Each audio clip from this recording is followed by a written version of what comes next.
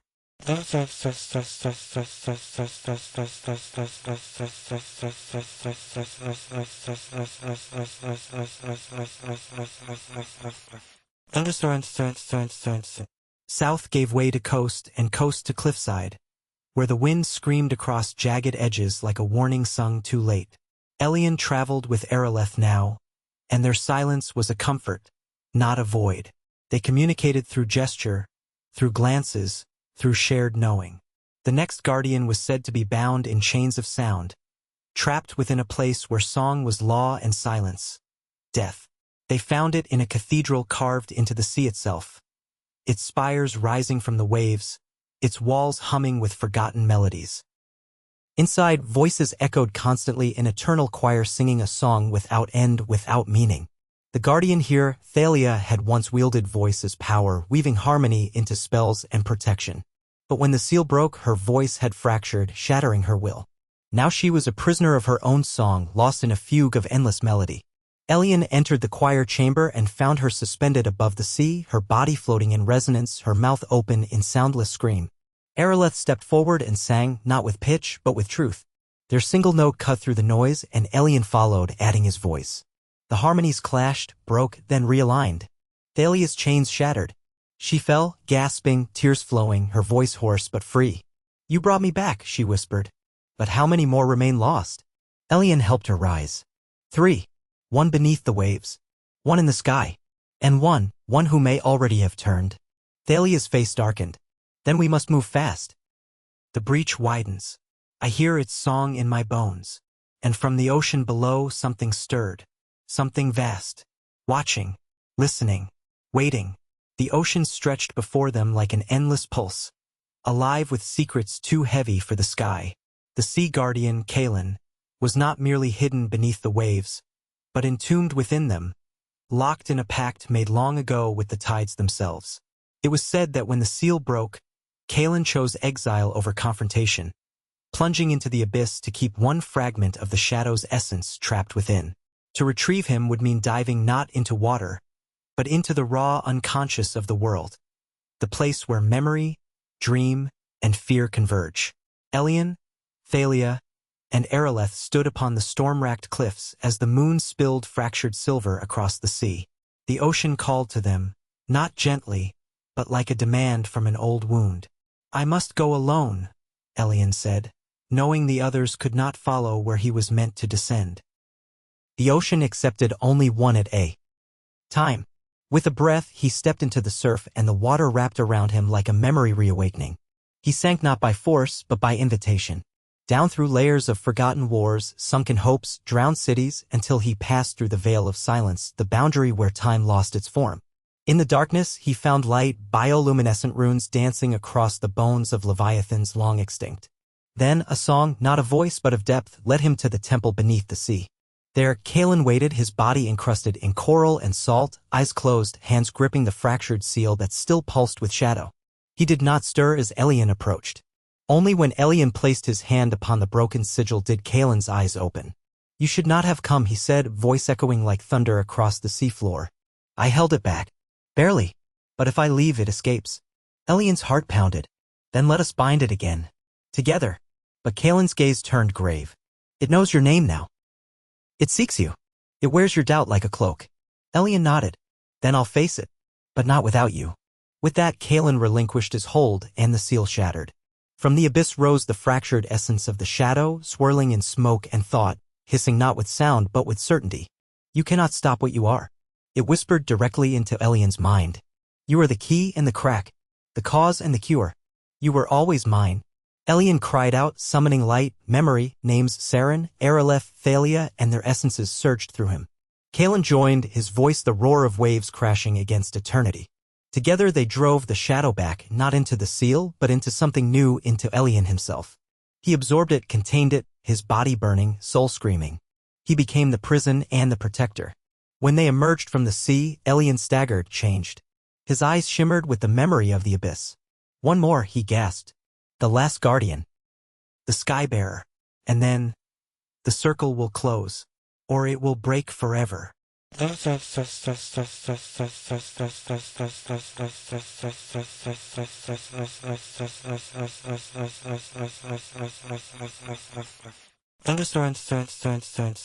The wind above the world carried weight now, as if the sky strained to hold the tension of fate.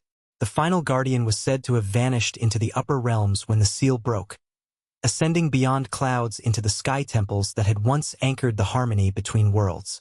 This one, known as Selene, had ruled not by strength or wisdom, but by hope.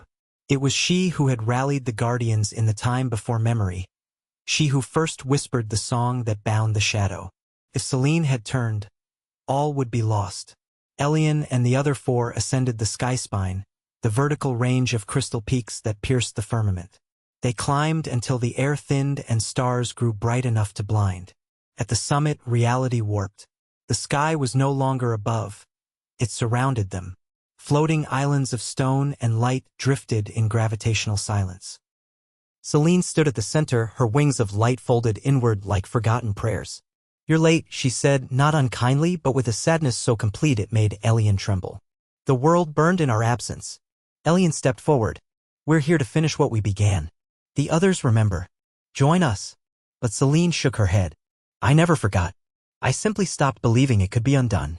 Around her hovered shards of broken prophecy, visions of worlds where they failed, where guardians turned against each other, where Elian became the vessel of the end. "You carry the shadow now," she said, voice firm. "How can I trust you?" Elian reached into his soul, opened himself to her. "Because I carry it willingly, so that no one else must. I remember everything. The doubt, the pause, the breach. I won't run from it anymore." Selene wept silent tears of stardust and stepped forward. "Then I will stand with you, Elian. Even if we fail." She touched his brow and the circle completed. A hum surged through the world, not sound but alignment. The guardians stood once more in unity and the veil began to mend. But the shadow, sensing its last chance, rose one final time, not as smoke or voice, but as Elian himself. A mirror. A perfect copy born of doubt and fear. "You cannot destroy me," it said. "I am you." Elian faced it, not with weapons, but with truth. "Then be me. Fully." And he embraced it, not to merge, not to kill, but to accept. In that moment, the cycle broke. The shadow did not vanish, it transformed. Darkness that had sought domination was folded into purpose. It became part of the whole. Harmony was not light triumphing over dark, but balance restored through remembrance. The guardians lowered their heads, their bodies dissolving into essence, returning to the fabric of the world. Elian stood alone once more, but not empty. The circle was complete. The veil mended. And the world remembered. As he walked down the sky spine toward the lands reborn in his absence, the wind carried a single word, not in his voice, but in all voices, guardian.